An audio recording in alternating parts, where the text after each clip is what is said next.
The HR Stories podcast is brought to you by the team at HR Stories. The team at HR Stories helps businesses, nonprofits, and HR practitioners better manage the employee experience, providing the tools, training, and resources needed to get HR right. For more information, check out our website at theteam@hrstories.com. Each week on the HR Stories podcast, HR and leadership experts John Thalheimer and Chuck Smikian dive into the stories that matter most to you, our listeners. We have found that there is a lesson in every story. And now our host, John Thalheimer and Chuck Smikian. So you taught class today, huh, John? Hey, Chuck, how are you? Yeah, I taught a class today. One of my favorite classes for new HR managers and generalists. And we had a wide range. I always ask them, like, how long have you been doing HR stuff, right? The technical term, HR stuff. And I had people that had just literally taken the role the day before and up to 20 years. Wow. So, again, right, it's so important to be introducing that stuff to the class. So yeah. I love that people come back to it and kind of like, oh, what do I need to learn? And get my, get your professional development credits while still learning. So it was like, it was an HR for newbies class type of thing. Yeah, type of thing. It was an HR. Yeah, I love that. Yeah. I love that. Spreading the knowledge. And so we had lots of great conversations. We had a lot of, I did a section on FMLA and we got a lot of questions around FMLA. I'm going to save them for our question and answering segment, but lots of people were asking about FMLA and what they needed to do and that kind of stuff. So I love watching these individuals learn and ask these in-depth questions like, oh, what about this? And how do we deal with this in our workplace and that kind of stuff. So absolutely. I just find it great. Yeah. Yeah. And you got some news for our listeners today. Some new feature. It's not big breaking news, but one of the things we always, we talk about this a lot is we want to interact with people that listen to the HR Stories podcast, right? We want people to do that. And so we put this link in our show notes. It shows up top of the show notes. It says send text now or something like that. And so we want you to use it. And I want to hear let me ask him a question, Chuck. What would be a good question? I want to hear, tell me how you got into HR. How did you get into HR? And the first, let's do what, 5, Chuck? Five sounds good. 5, Cinco. The 5 first people to text us, and this can be from any episode, but obviously this episode is the people that are going to hear about it. We'll connect with you. We may need to kind of message you back and forth, but we'll connect with you. Do me a favor, put your email address in the text message so we can email you. And we will email you a copy of the Ultimate Guide to HR Checklist Edition, which is coming out this fall. We're launching it in September, so almost 6 weeks away.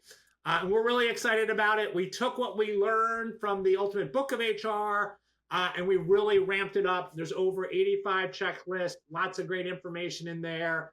And it's current. And so we're really excited to get it out to you. So, Chuck, let's get that out there. So again, the first 5 people to tell us how they got into HR. I don't need a 20-page paragraph, but maybe a paragraph. That would be great. Couple of lines. Whet our appetite. Whet our appetite. Yeah, we like to hear these things. And don't forget to include your email in those texts as well. That would be fantastic. Absolutely. And that's the Ultimate Guide to HR Checklist Edition. We're excited to be moving forward with that. John, you ever heard the term mobbing? Mobbing? Like mob? How do you mobbing? spell that? M-O-B-B-I-N-G. You ever heard that term? Is that in the workplace when it comes to workplace? When they do the dancing and everyone's synchronized and they're all out there like mob flash mob? Flash mob. Not quite, but it is an orchestrated event.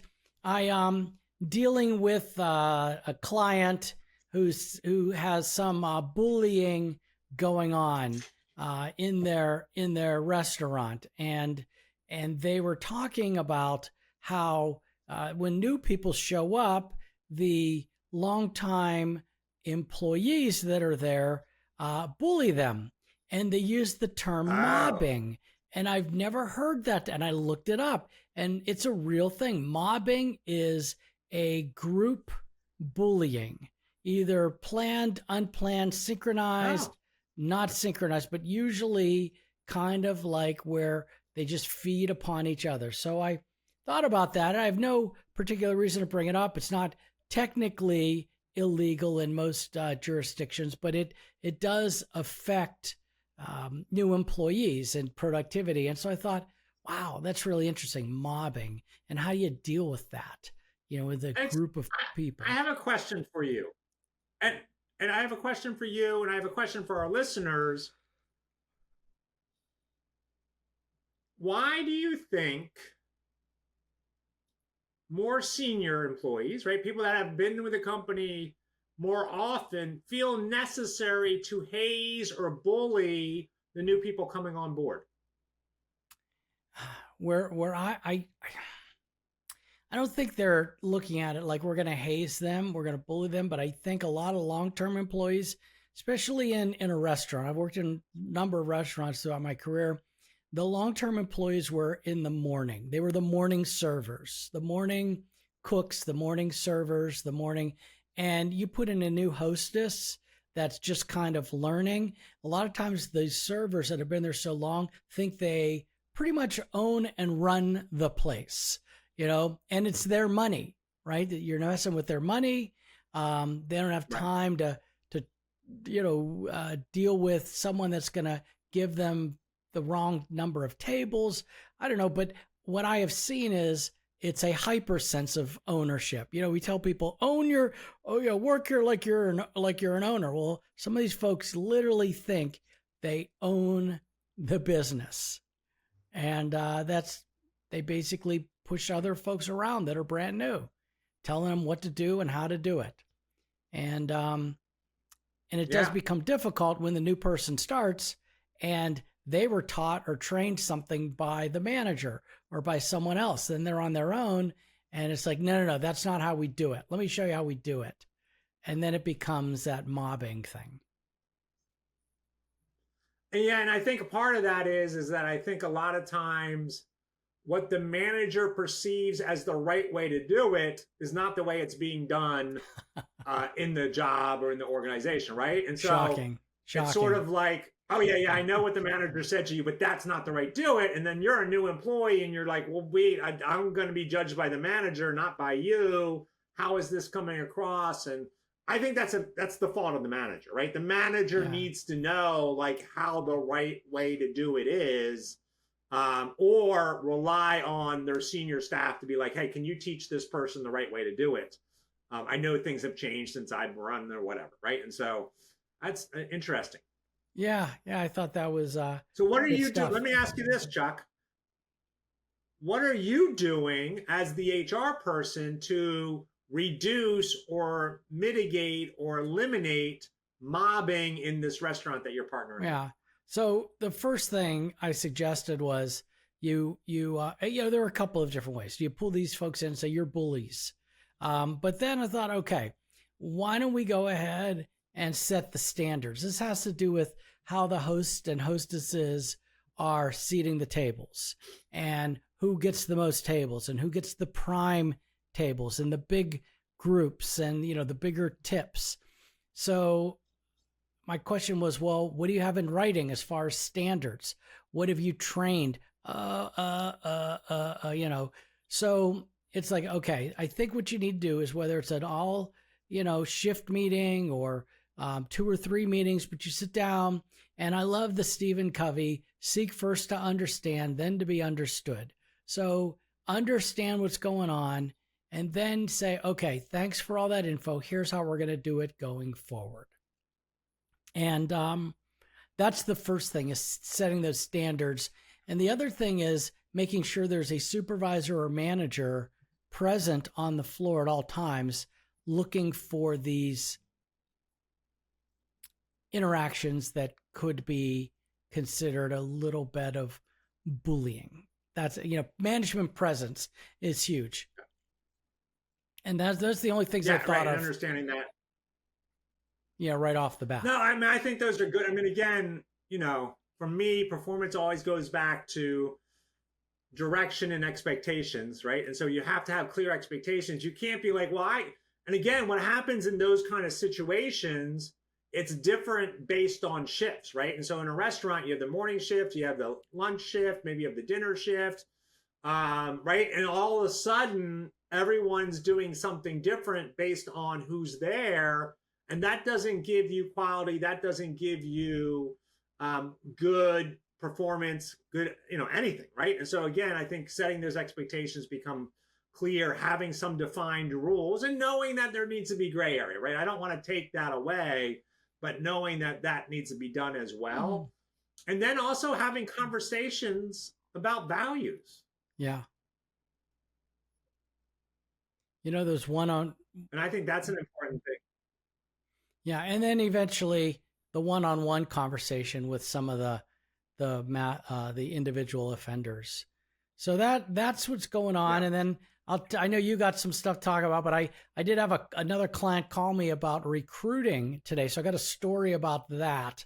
And they were picking my brain about recruiting. And it was actually a very interesting story, one that many of our listeners will be able to identify with. But what do you got, John? What do you see happening out there in the world of HR? Well, I was reading this article.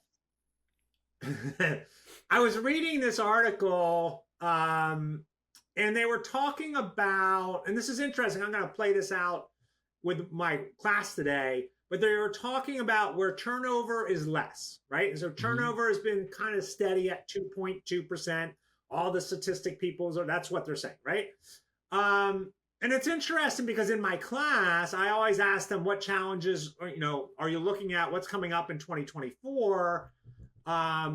And interestingly enough, employee turnover, employee retention was still number one for a lot of them. And so we talked about what do you need to do and how do we retain people and how do we hold on to that? And I think, again, I know I talk about this, but I think doing stay interviews is a critical step to helping to understand why are people staying. What's holding them there? And it's always something we don't think about, right? And it's always something like, well, it's the location, or, well, it's easy for me to get in and out, or, whatever. And we need to think about that. And then we need to recruit those people that love that same thing, right? And so kind of bringing that across. So I can get into details, but I think it was just really interesting that there is the statistic, right, of 2.2%. Oh, turnover is going down. And then there's these HR people, practitioners that are dealing with it, saying, that's my number one problem is I'm worried about HR turnover. Employee turnover.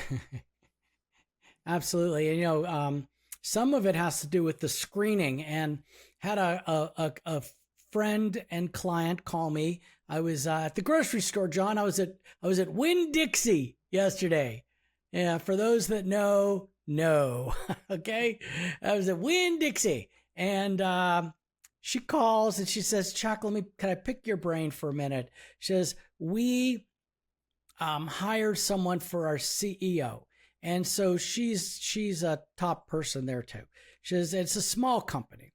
She says, but our CEO, he needs administrative support, executive person support.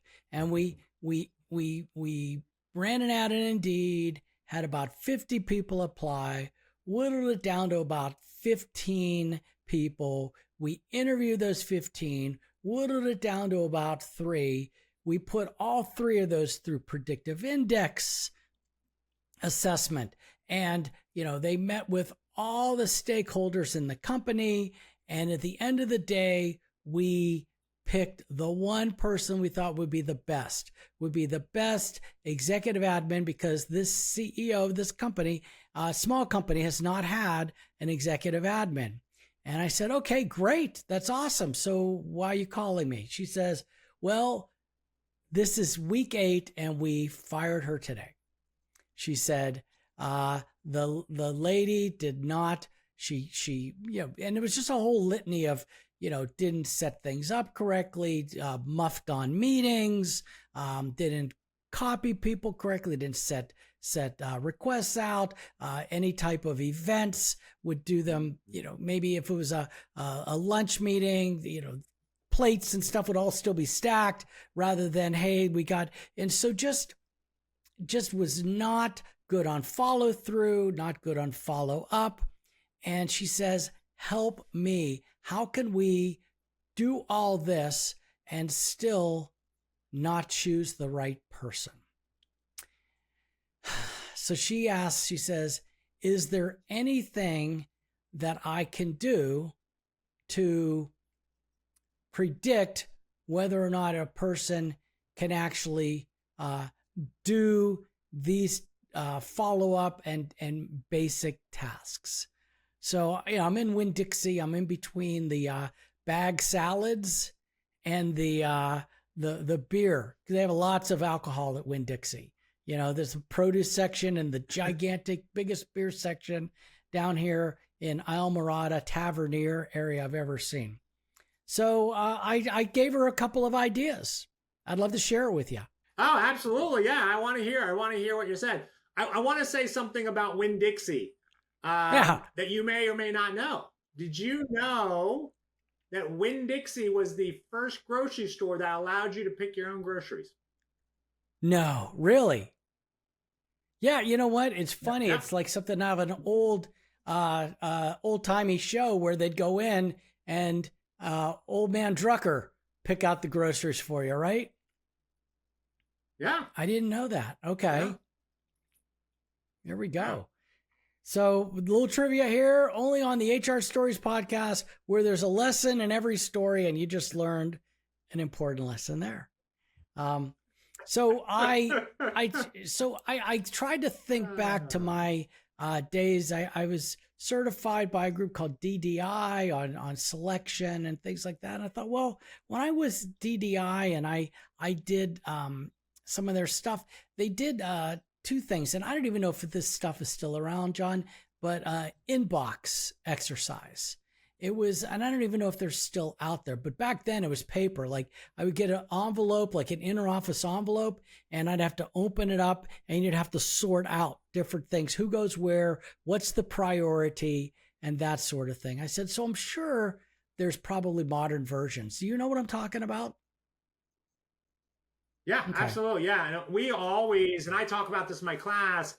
I know that I don't know the particular product and stuff, but I think doing sample job tests to see if they actually have the skills is critical in the interview process, especially if you're hiring an executive assistant. I would do a work day. I would have them come in for a day and I would pay them and I would just like, this is your interview, right? You're going to be here all day and we want you to answer phones and we want you to sort this, right? And give them tasks throughout the day and make a decision, do 3 or 4 different people. And because especially an executive assistant, not only do they have to be really good at their job, but they have to be able to mesh with the leader's style.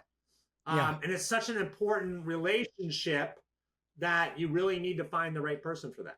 Yeah. And here's the crazy thing. This person meshed with the leader's style. Like they thought she was awesome. He thought she was awesome. But in the end, with all the flubs, lost confidence.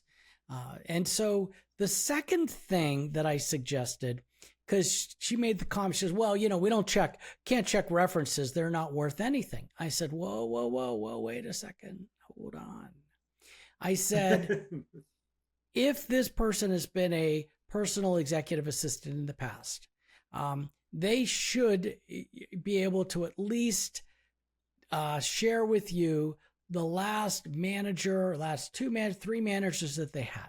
And I said, just ask them. Because I know for myself, I could go back, I don't even know how many years, even back to my early Universal days. I could, Marcy Lance, right? My old manager, or PJ Ketchum. And I could say, could you give me a reference? So I said, just ask, say, hey, who was your manager at this job, this job, this job? And get the names. And then just say, hey, do you think I could call them? Do you have their information? I'd like to call them. And if they basically backpedal, I said, that's a red flag. To me, that's a red flag. But if they're like, sure, I'm sure they'd love to talk to you. I'd love for you to talk to them. They'll tell you all about me. Well, that's a little different story. So she really liked that. So that was my suggestion. Yeah, I mean, I think the only caveat with that is if you go back to where they're working now, that gets really uncomfortable, right? And so, right. I would That's not true. ask that. But hey, what about past managers, other managers that you worked with? Can we call them and do that? And they may not have left on good terms. So you have to be, again, being there and doing that there. And again, right, I know you and I know when we're talking to clients, we're like, look, if somebody calls for a reference, start date, end date, last job. That's it. That's all I want you to give them. But a lot of times, you can get more out if you can reach the hiring manager, or not the hiring manager, but the manager, the person they report to. You may get a lot more information out of it. And a lot of times asking those questions is not bad. I think you should do it. Yeah, and if you left on good terms with someone, most times your old boss is going to say, hey, listen, I know what the policy is, but you have them call me directly. I'll help you out. And I've seen that. And so anyways, you got anything else for our folks? And then I got one or two like Q&A things for story time. And then I guess we'll wrap it up for another episode 85-ish, I think, on the HR Stories podcast. Yeah, definitely 85-ish. And so I was going through and I was reading another article. I think that's all I do is I spend time reading articles. Readers or leaders? It's one of my... leaders are readers. Wait. Leaders are readers. Leaders are readers. That's it. Oh, okay. And so one of my focuses, Chuck, as you know, is the middle manager, right? And the middle manager gets so misrepresentative in terms of the power they have in the organization. And Gallup has done many studies on this, and it's like 70% of an employee engagement comes directly from the manager. And so there's another article out here, managers may be the key to addressing frontline turnover and skill gaps. No fooling. I'm sorry. But I mean, again, I know that. And this was a study done by Dayforce, a global human capital management firm. And what they're saying is that the frontline leaders, the frontline employees need to be aligned with their managers, who then need to be aligned with the company. And so a lot of the times we don't give the middle managers enough responsibility and enough decision-making power to do their job. Mm-hmm. And so we have to make sure that happens and we get there, right? And so again, look, if you're having issues with your middle managers, call me. Let's talk about this. Let's figure out what's going on. I would guess that one, it's poor hiring, and two, it's not giving them the right decision-making power to be a skilled leader in the middle of the pack, right? It's the hardest place to be because you have pressure from the top, you have pressure from the bottom, and you're managing all of that. And it's hard and it's tough and it's a really important role, but you have to train people. You have to get the skills in there to make that happen. Yeah. It reminds me when you're talking I don't know why I have this vision. It was one of the Spider-Man movies where New York and Dr. Octopus slices, I think it's Doc Ock, slices one of those New York ferries in half and it's falling apart and Spider-Man and he's trying to hold them together, and that's what I think the middle manager, managing up and managing down and then you got the sides and it's like all crunching in, you're pushing, holding. Yeah. So that's what I envisioned. Yeah. And I think that's kind of what you described maybe. Yeah. That's a good way to look at it. Yeah. Yeah. Excellent. Absolutely. I think it's a fantastic way to look at it. So you want to take a quick let's do break? this, Chuck. I think it's time for a break. Yeah. You have been listening to the HR Stories podcast, where there is a lesson in every story. Hi, it's me, John, from the team at HR Stories. We are often asked, how do I get better at HR? The simple answer is by practicing it. But as with most things in life, it isn't that easy. We make the best HR decisions when we have the knowledge, the systems, and guidance in place. Chuck and I founded the team at HR Stories to help HR practitioners get HR right. We are passionate about giving you the tools to excel at your job. For more information about upcoming workshops, resources, and our latest blogs, check out our website at theteam@hrstories.com. Together, we are the team at HR Stories. Okay. Oh, folks, we're having some good times here in the HR Stories podcast, team at HR Stories studios today. But you've been listening to the HR Stories podcast, where there's a lesson in every story. We got a couple of quick stories here we want to share with you. Little different departure from our normal long mono-themed story. We found a few interesting things out there, and so it's kind of a question story. And I guess the first question is, hey, can employees refuse mandatory training without facing repercussions? And how do courts view claims of discrimination tied to such refusals? And you're probably sitting there saying, what the heck is he talking about? That's what I was doing. I was thinking, yeah. What is he talking about? What in the wide world? So breaking that down, once again, can employees refuse mandatory training? And can they, be, disciplined for that? And then how do the courts view that? So here's the deal. Refusing mandatory training. This is a story. This is a story about a guy named Charles Vavra, something along those lines. And it was a case where Charles Vavra is a former Honeywell employee, and this was a lawsuit, Vavra versus Honeywell International. You see, Honeywell required Mr. Vavra to complete a training by February 25th, 2021. And it actually was a DE&I training, but he never accessed the training. He dismissed it as a joke, ignored multiple reminders to complete it.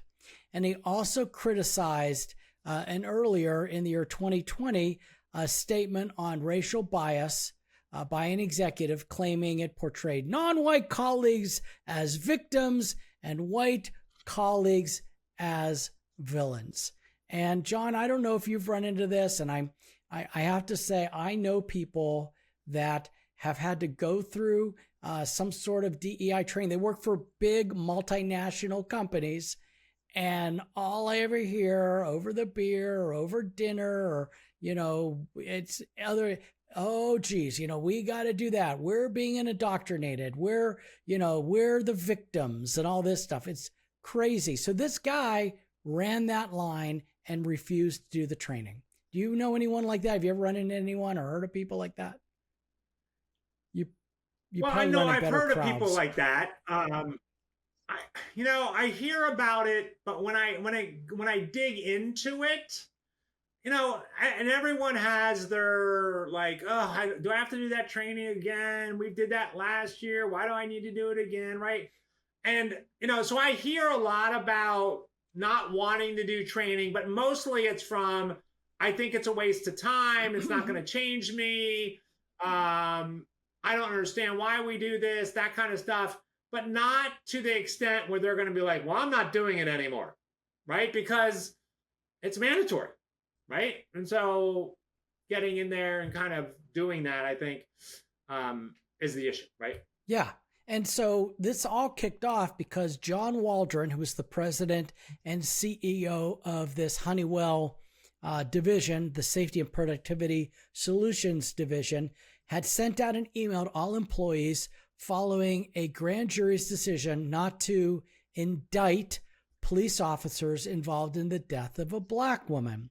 And so John, the president and CEO, his email acknowledged the emotional impact on Black colleagues, and he stressed, so it was an email going out saying, look, I understand the emotional impact on our Black colleagues, and there's the reality of racial bias, and he urged his employees to take actions to address it in the company.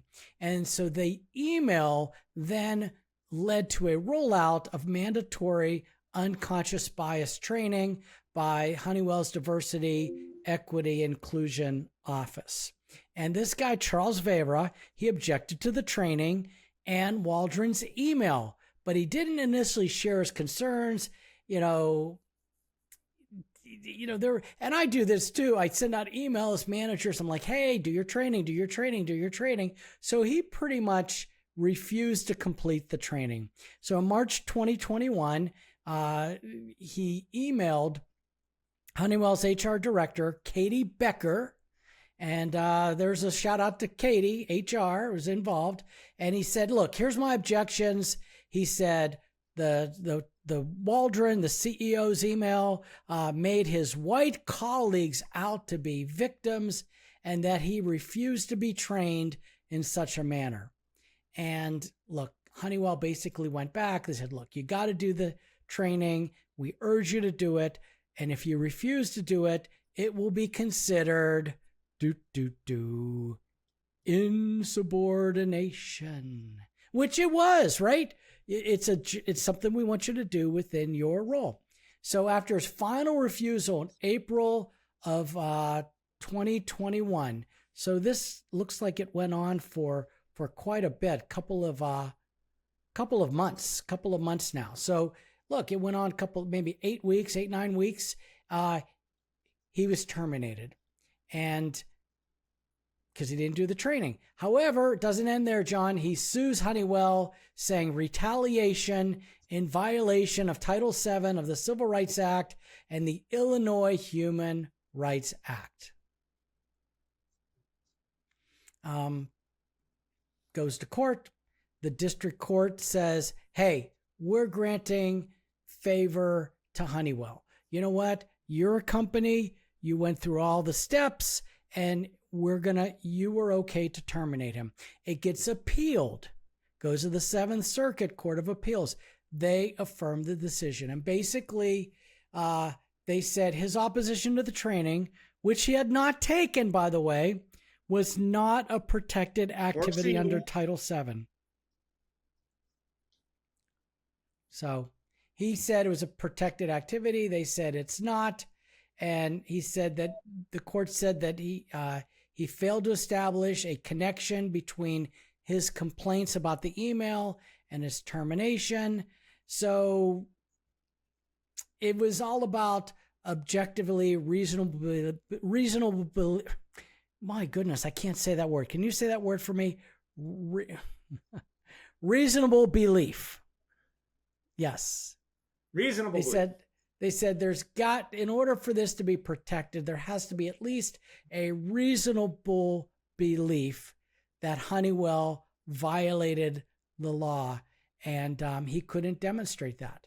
So anyways, the whole point of this is the importance of mandatory workplace training, and whether or not we're asking you to take a class on active shooter or DE&I, and what we tell our people, John, doesn't matter. Whether you agree or I didn't mean that, but I mean, we teach, we have a lot of modules, so we have people do. So I'm not trying to combine the two. But we got a lot of folks that just refuse to take training. Like, why? And maybe this is the idea. Once you terminate someone, everyone gets in line. So anyways, it was a crazy story. Yeah. Yeah, no, I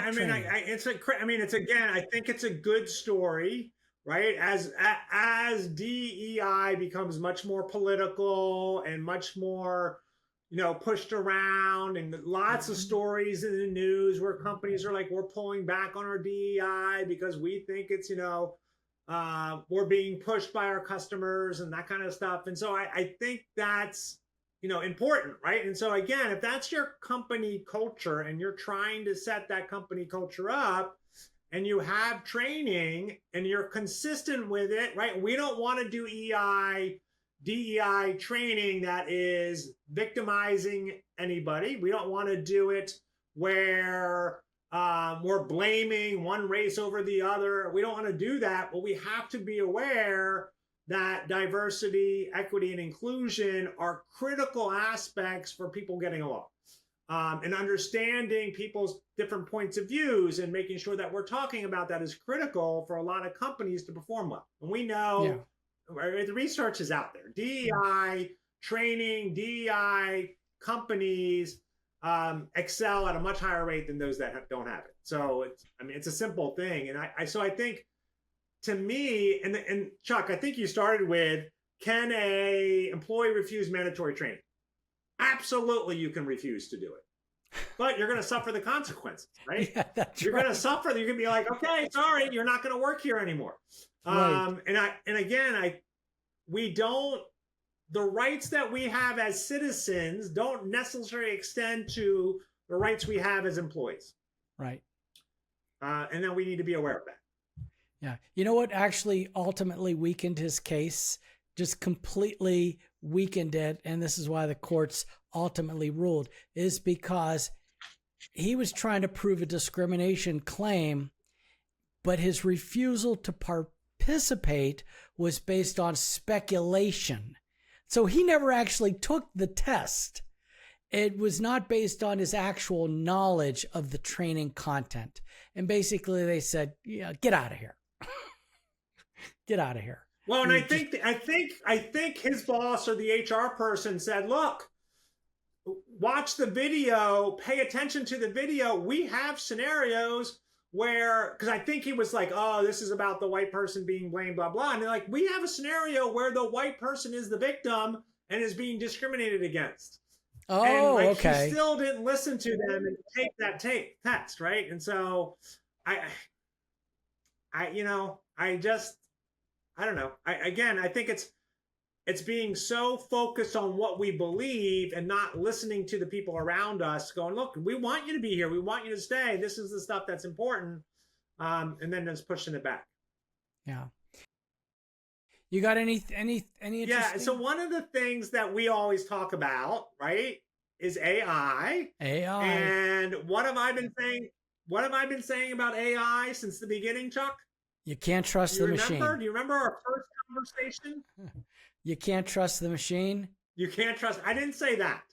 But there's bias built into AI, right? Yes. And as much as they try to eliminate it, as much as they try to do everything about it, there's bias, right? Because the people that are creating it are humans, and therefore they're biased.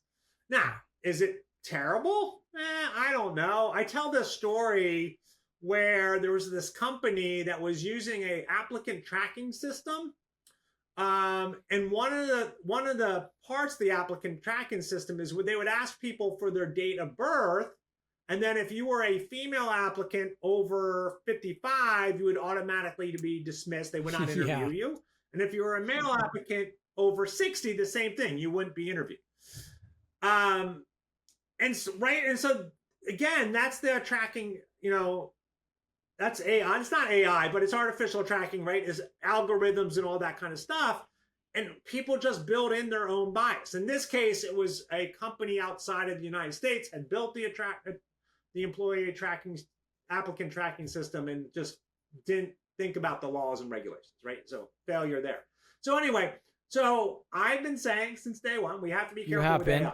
And so, right? And so Friday, U.S. District Court Judge Rita Lynn said that Workday could be considered an employee covered by federal laws banning workplace discrimination because it performs screening functions that its customers would normally carry out themselves.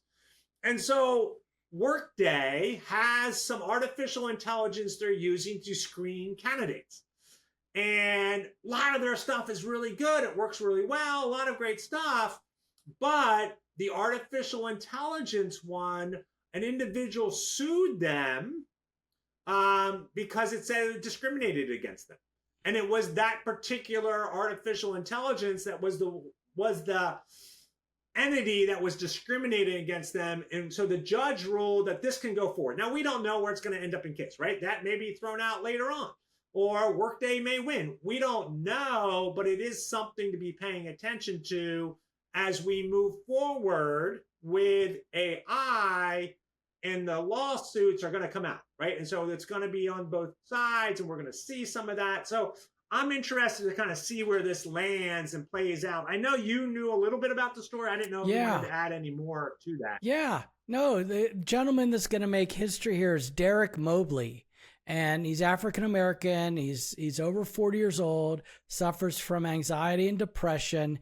And I don't know if you said this, you might have, it's a class action lawsuit, which is in itself pretty crazy.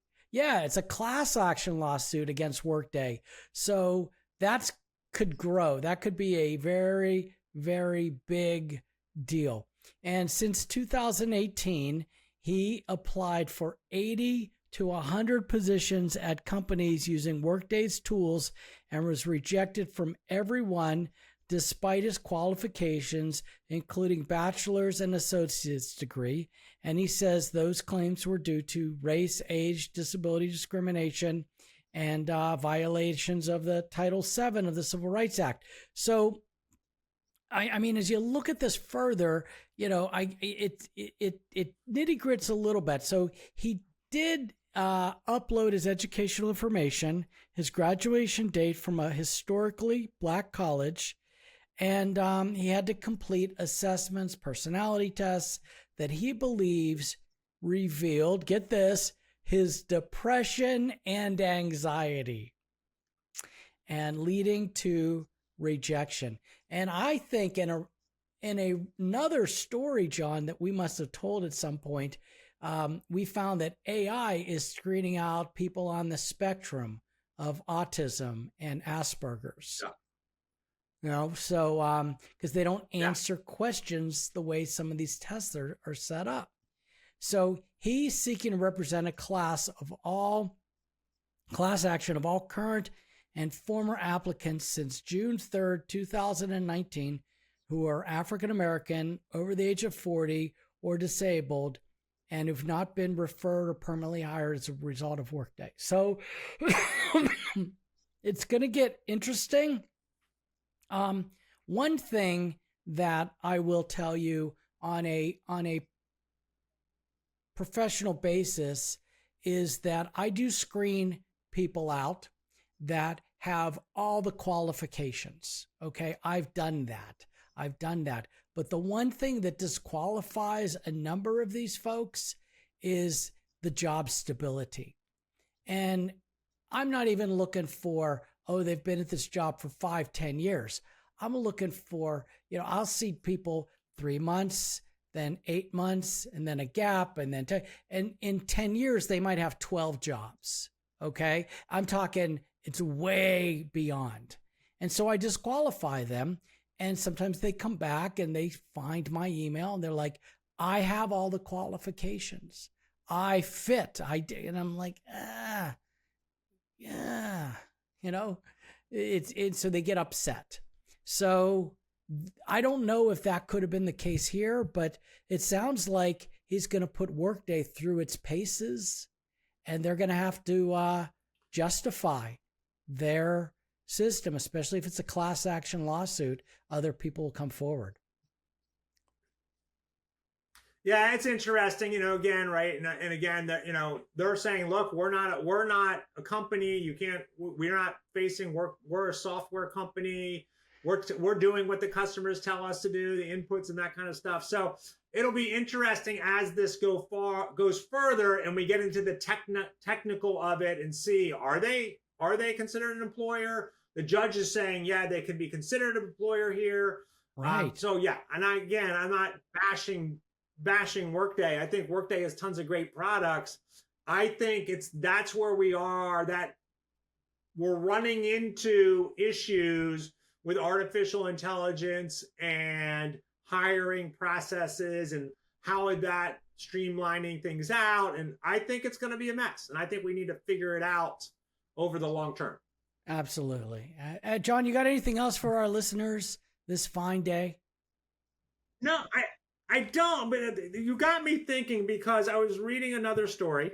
I think I spent all my time reading, but I was listening and reading to another story. And there was a story about a Black gentleman who applied for a hotel job, and he applied for numerous jobs at a hotel, and he didn't get any of them.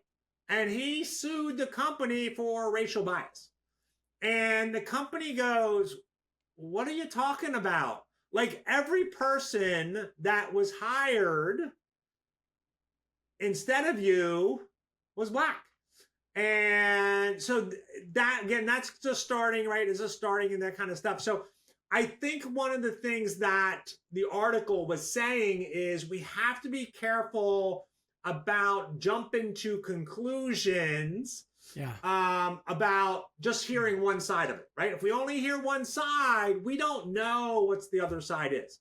And as HR professionals, I think that is critical for us when we're listening to an employee or a manager or executive tell us something. We have to go, what's the other story?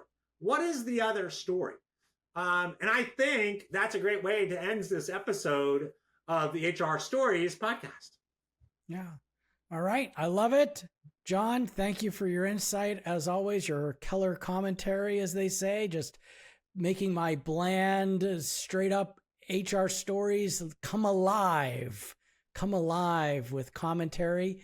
And folks, continue listening, follow, subscribe, look at the show notes below. Make sure you take advantage of the texting feature where you can message us directly, and the first 5 people that come back to us and tell us a little bit about yourself and how you ended up in HR, we will, and put your email in there, we will get you a copy of our brand new Ultimate Guide to HR Checklist Edition coming out this fall. You'll be one of the first ones to get it. And with that, I drop the mic and say you have been listening to the HR Stories podcast, where there's a lesson in every story. Thank you for listening to the HR Stories podcast.